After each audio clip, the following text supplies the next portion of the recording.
ஏய் ID card எடுத்து சீக்கிரம் போடு. பிடி மேம் செக் பண்ண வராங்க. என்னது பிடி மேம் வராங்களா? ஐயோ ஐயோ என் ஐடி கார்டு வேற எங்க வச்சுன்னு தெரியலையே. சோச்சோ நான் ஐடி கார்டு வீட்லயே விட்டுட்டு வந்துட்டேன். காலையில் ஸ்கூலுக்கு வரப்போ தின்னுட்டு தானே வந்தேன். அது மட்டும் மறக்கறியா? அதெல்லாம் இப்ப முக்கியமா? இப்ப மேம் தெரிஞ்சுச்சுன்னா 500 ரூபாய் ஃபைன் போடுவாங்க. இப்ப நீ மட்டும் என்ன காப்பாத்திட்டேன்னு வச்சுக்கவே 100 ரூபாய்க்கு உனக்கு ட்ரீட் தருவேன். ப்ராமிஸ்? நாய் ப்ராமிஸ் டி நாய். அப்படின்னா நான் சொல்றது மட்டும் பண்ணு. Done. Where is your ID card? Ma'am என்னோட டேக் என் பூனை என்ன பண்ணிடுச்சுன்னா கடிச்சு கொதறிச்சு மேம். அது பார்க்கவே நல்லா இல்லை. அதனால வீட்லயே வச்சுட்டு வந்துட்டேன் மேம். இன்னைக்கு தான் மேம் லெட்டர் எழுதி அந்த டேக் வாங்கணும். பூனை கடிச்சிருச்சு, அதை நான் நம்பணும்.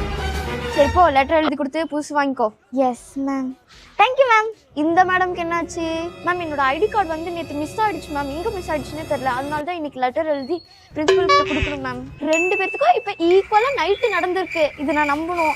Yes ma'am. அவ்வளோ ஒரு கதையை சொல்லிட்டு போனால் நீயும் ஒரு கதையை சொல்கிறியா? சரி என்ன பண்ணுற?